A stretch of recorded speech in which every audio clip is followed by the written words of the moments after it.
Mayroon na naman. Kay Ma'am Lanet.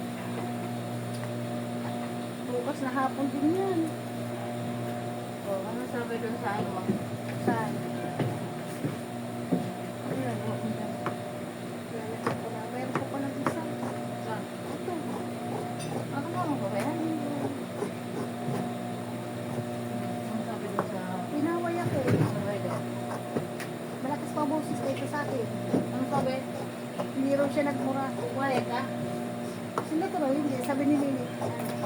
Sabi ni Nini. Anong hindi kuya? Narinig namin. Ang lakas ang boses mo. Pati kay Diyos na nagpapaliwanag siya na hindi daw siya nagmura. May sabi ko sabi ni Nini. Nagmura ka kuya. Sabi mo. Ano? Ang lakas pa nga ng boses mo eh. Sabi niya, ay expression lang daw niya yun. Sabi ko wala pa rin karapatan magmura. Kahit expression yun. Mura pa rin yun. Saka sabi ko gano'n, pag ganyan, pwede mo naman kami, hindi mo kailangan magmura. Pwede ko kami sabihin na, ano, pag-add na lang kami sa waiting list. Kasi talaga usually, ganyan naman talaga ginagawa. Wala lang akong sinabi. Parang sabi ko sinabi